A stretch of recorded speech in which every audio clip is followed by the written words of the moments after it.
Hey guys, it's Captain Jack. I'm going to do a die-cast review of some of my Matchbox cars, at least my old Matchbox cars. I'm trying to make this quick. I've done this a couple times and I've gone over my time limit, so I'm just going to kind of fly through these. If you have any questions, leave a comment and maybe I'll do a video about that car. Um, First, I want to start off here with this Coronation coach. This is from 1952. This actually was made by the Matchbox people before they became Matchbox, who made the cars. This is made in England. This was when Queen Elizabeth II, our current queen, still came into power, and they kind of got the idea about the stamping the metal out into these cars, and especially with the baby boom after World War II, there were a lot of kids to play with them. So that's how they got the idea.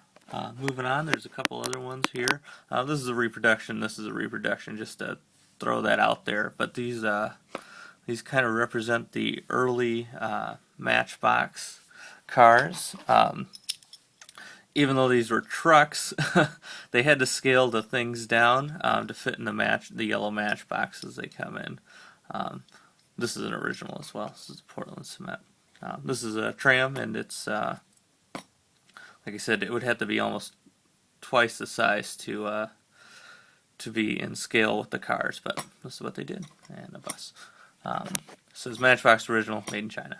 We'll just start going through these here. I'll just kind of pick through them. This is a kind of a rare one, the Ford Thames van. It says Singer on the side, Mrs. Tampo on this side. We got an American model because they made them in England, but they did export them to America, and they were usually sold in hardware shops and toy stores, of course. But Greyhound bus, British Lomas ambulance, missing the back doors. This one is a site hut truck, missing the hut. You can never find it. If you do find it, pick it up. A dump truck, still dumping after all these years. Pretty good condition.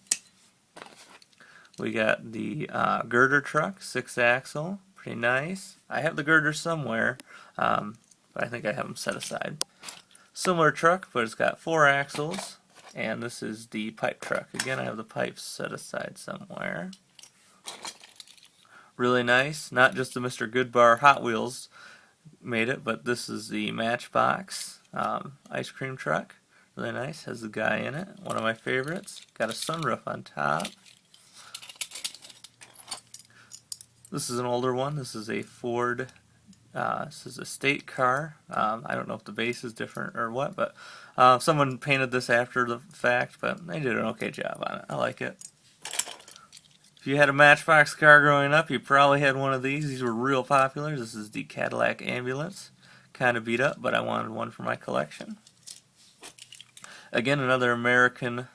This is a fire truck, pumper truck. Really nice condition. For our German friends, I have the Mercedes-Benz. This is really nice condition. Little bit of carpet lint on it. And the back door still opens. Ambulance. Back over to Britain, we have the Kent Fire Brigade with the ladder. Not too bad. We got a dump truck here. Not the prettiest thing I've ever seen in my life, but still dumps. Staying with the dump truck theme, I have another one here. Pretty nice condition. Again, I don't like to talk about price on these, but I had to pay to get it in this condition. It was really nice, so really like this one, real classic model. This one, kind of a rare one. To find in a good condition, has the opening back, the Pickford's removers and storers. And if you think about it, it has a little bit of a resemblance to a double-decker bus. Not a particular rare vehicle, but the luggage is quite rare. I've never seen one of these with the luggage still on the top, except for this one, and a couple ones, behind the glass. But really nice if you can pick one up with the luggage still on top. One of my favorites. This is the refrigerator truck with the opening door. Pretty nice condition for as old as it is. Forgot to show, this is like an airport fire truck. 6 wheels. Pretty nice. This is an older one. You can tell just by the size. It's a Land Rover. Kind of a mover. Kind of a pickup truck. Emptying truck there. Another truck. Tanker truck. Petrol truck. Thought about repainting that one as well. A British coach.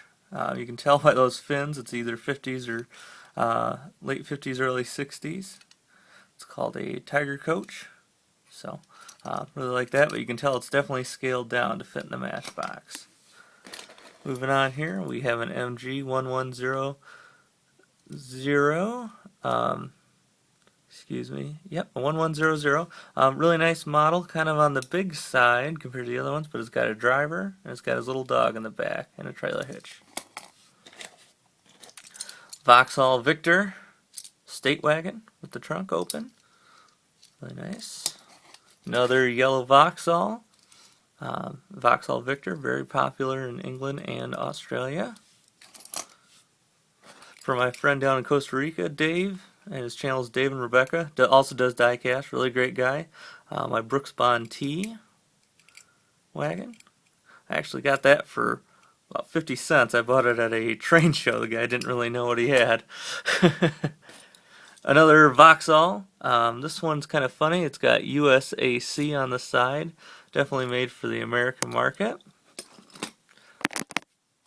One of my favorite cars here. Again, I had to pay to get in such a nice condition. And it's pretty rare. Not so much rare because they didn't make a lot, but if you think about it, the kids didn't really want the car their dad drove around. They wanted the sports cars or the Rolls Royces. This is a Rover 105, but really like that. So this one is in Austin, Cambridge. Two-tone, kind of has that 50s look to it. Like that a lot. One of my favorite cars in the whole collection is the Ford Popular, which was actually very popular in England. So, have that one. This is my Ford Zodiac, one of my favorite cars. You can see they're getting bigger. They're going to start getting into the bigger sizes. Got an opening hood, chrome hood, and actually has a spare tire in there. I don't know if you can see it, but one of my favorite cars in the collection. Ford Corsair. Again, they're picking up styling points from the Americans at this point. A lot of people will recognize this from the Harry Potter movies, but this is a Ford Angelina. I have not actually seen a second one of these in my travels. Yeah, I'll see them on eBay every now and then, but as far as going out and about, hitting the streets and antique stores, you never really see this one, especially in this good condition. It actually has windows in it, and they're kind of a blue tint to them. One of my more treasured Matchboxes, and again, I had to pay to get the condition it's in. It's got its tampos on it, a little rubbing away of the paint, but still in pretty good condition. It's called a milk float. It's got the bottles in there. Really nice. One of my favorites. Looks really good on my layout. Moving on to the back here, we got a Rolls-Royce Shadow. This is one of my favorites in this collection. Well, they're all kind of my favorites. That's why I picked them. It's got an opening trunk or boot for the British friends here. And I actually have the next couple generations of the Shadow. I'm going to do a video on that as well. It's kind of beat up, but I really like it a lot. This was in one of my last videos. This is a Jaguar MK10 four-door saloon. It was painted after the fact. Not really my thing, but nice to have one in the collection. One of my favorite Jaguars of all time. This guy right here, a little bit on the rare side. Not so much that you can't find them, but you usually can't find them with their hood or lid or interior. So if you find one with all three pieces, pick it up. There's a lot of collectors always looking for them. So it goes back in there, and we are going to put him back later. I'm also going to do a whole video on campers and caravans. This Ford GT, you can tell it's kind of a 60s model, really nice. And this one is one of my last British cars. This is a Ford Zephyr. Actually, a funny story about that. It said that Ringo had one of these from the Beatles, and that Paul kind of admired that. But he had to have a car this big in England because he had to put his drum kit in it somewhere. So, really neat model to have. A little story behind it. And the last one here, before I wrap things up, is the this is a Fiat. But the funny thing about this, I noticed, it's usually supposed to have some luggage on top, but this actually has a plastic base. None of my other ones had plastic base on it, even cars that came later. So it's actually melted. That's how I figured it out. So I hope you enjoyed this video. If you had any questions or wanted to see more, just let me know, and we'll pan out with the Thames there. Thanks. Bye.